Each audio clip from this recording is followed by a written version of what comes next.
Chegou ao fim a política de preço de paridade internacional adotada pela Petrobras há mais de 6 anos. Teve mudança, né, no preço do combustível. A gente, inclusive, viu isso já no início do nosso programa de hoje. A estatal anunciou a adoção de um novo modelo para definir seus preços e a queda no valor dos combustíveis já começou a ser notada em várias cidades pelo país. Para entender melhor essa mudança, eu convidei a economista e professora da Fundação Getúlio Vargas, Carla Bene, para conversar comigo e ela aceitou. Está aqui mais uma vez. Ela que já é nossa grande parceira aqui do Santo Café e de toda a programação da TV Pai Eterno, sempre nos ajuda a entender melhor o que acontece e a traduzir alguns termos aí que às vezes nos deixam meio confusos, né, professora? Bom dia, seja bem-vinda aqui mais uma vez. Bom dia, Wilker. Bom dia a todos. É sempre um prazer. Adoro estar aqui com vocês. Professora, vamos começar do começo? Queria que a senhora explicasse para a gente como funciona ou funcionava essa política de paridade internacional que vigorou até agora no preço do petróleo, no preço dos combustíveis. O petróleo, ele é uma commodity. Nossa, que nome, né? Como o petróleo ele é desejado e usado no mundo inteiro, o cenário internacional todo precisa dele, então existe uma cotação internacional do petróleo.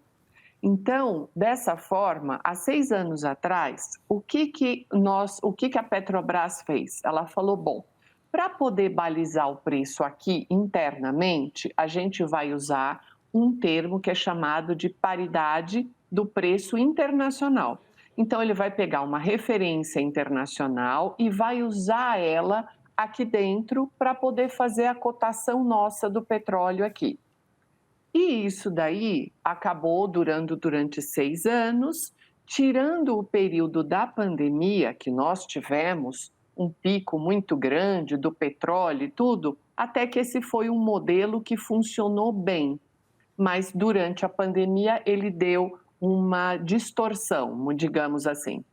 Pois é, professora. Quando a gente escuta você falar ou escuta outros especialistas falando, a gente percebe que faz um sentido. O preço do combustível aqui está, de alguma forma, interligado com o preço do petróleo lá fora, né?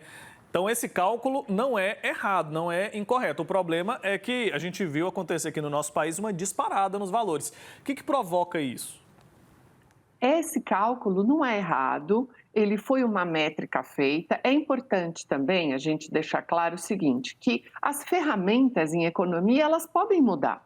Isso daí não é um problema. Você vai adaptando ao longo do contexto, da necessidade, e como nós produzimos uma parte e importamos outra, por exemplo, no diesel a gente importa só 30%.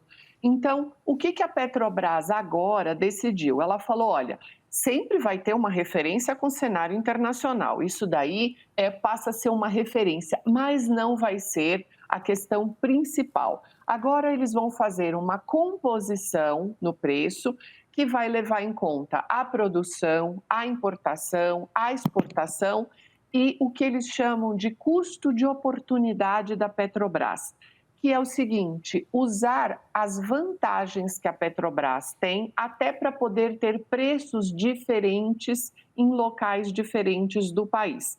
Então, o que se espera com isso, né? Essa fórmula é nova, a gente ainda não entendeu claramente como é que ela vai ser calculada, porque a outra a gente já sabia, então essa daí agora é uma nova. O que a Petrobras pretende? Que nós tenhamos uma quantidade menor de alterações de preços ao longo do ano, para dar uma estabilidade maior para o dono do posto, para o cliente final, para o país como um todo. É isso que se pretende com essa nova métrica. Tá certo. E com essa mudança, o que é levado em conta na hora de definir o valor do combustível? Porque a Petrobras reduzir o preço ali na refinaria é uma coisa, a gente pagar mais barato na bomba é outra, né, professora? Porque várias coisas são somadas a esse preço até chegar na gente. Isso é super importante que você falou e é muito importante que quem esteja nos ouvindo faça essa diferença. Quando o presidente da Petrobras, um ministro, vai na televisão e anuncia redução de 20% no botijão de gás, por exemplo, redução de 12% na gasolina. Isso é na distribuidora. Não significa que você vai no dia seguinte chegar no posto e a gasolina está 12% mais barata. Então, essa é a primeira coisa super importante para as pessoas não se confundirem. Então, uma coisa é a Petrobras falar: reduzimos o preço da gasolina na distribuidora. O dono do posto de gasolina, ele recebe a gasolina da distribuidora com 12% a menos. Aí ele coloca os custos dele, os impostos, a margem de lucro e a decisão dele. Ele vai diminuir o preço ou ele não vai diminuir o preço? Porque não existe nada que obrigue o dono do posto a fazer essa redução. Então, isso vai de cada posto, em cada lugar. Então, depois que a gente escuta um anúncio desse, é importante esperar um tempinho para ver se isso vai ser repassado e aí começar a fazer pesquisa, porque pode ser que do lado da sua casa, no posto de gasolina, eles tenham outros em volta e eles precisem fazer essa redução, porque senão eles vão perder clientes. E pode ter aquele outro posto que não tem nenhum outro em volta e fale: não, eu não vou fazer a redução porque os meus clientes continuam pagando no preço antigo.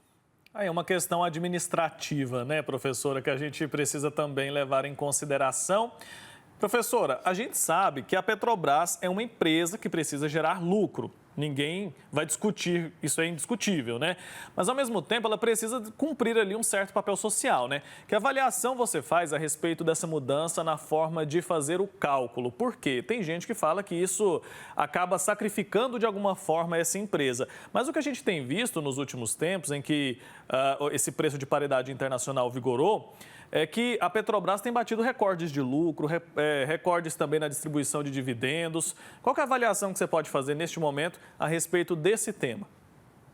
Quando a gente pensa em Petrobras, é importante lembrar que ela é uma empresa de economia mista.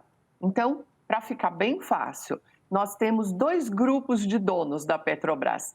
Um são todos os pequenos acionistas que compram ações da Petrobras, que são investidores da Petrobras, que querem receber os seus dividendos porque compraram esses papéis. Na outra ponta, a gente tem o próprio governo. Então, quando a Petrobras dá lucro, ela dá lucro para os dois lados. As pessoas que compraram ações recebem os seus dividendos e ficam felizes, e o governo também recebe dividendos. Ano passado, a Petrobras deu tanto lucro que isso foi importante até para fechar as contas públicas. Então, quando o governo fala a Petrobras está dando muito lucro, ele é um grande beneficiário. Então, na parte desse lucro, quando vai para o governo, ele também usa isso na parte de estrutura, na parte de educação, na parte de saúde. Então, você distribui esse lucro.